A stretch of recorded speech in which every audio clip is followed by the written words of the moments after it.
General Evaluator. April 14th, 1963. Who can forget that date now? And also we know that it's Easter on 1963.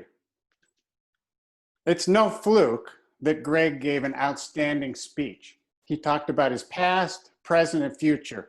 The title of his speech was very appropriate for what he was going to talk about. And he laid it out, the whole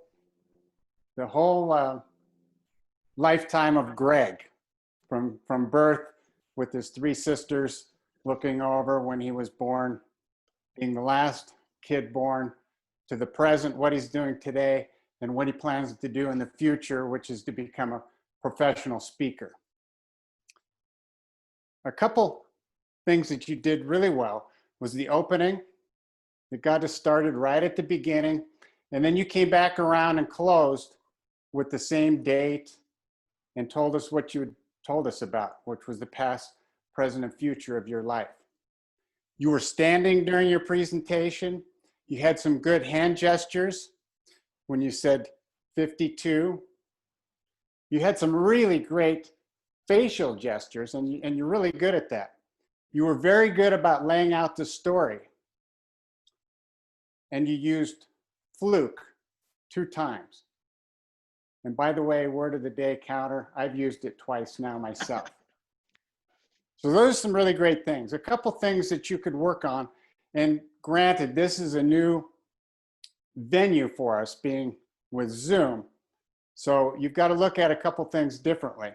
One, you had that cabinet behind you. And with your dark face and the dark cabinet, there really wasn't a really good contrast.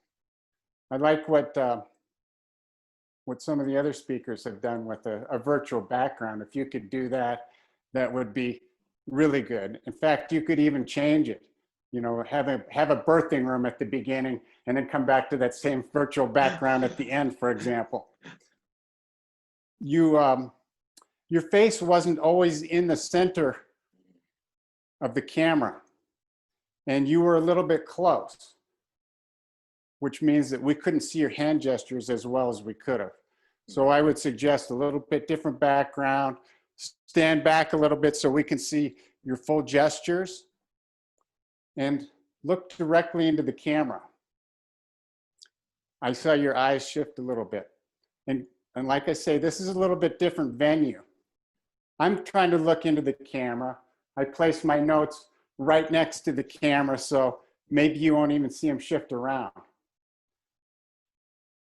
Great speech. You will succeed. As Paul said, you will succeed. You might even use a couple of his tips to find your goal. Well, you know what your goal is. You will succeed. You're a great speaker. Back to you, Mr. General Evaluator.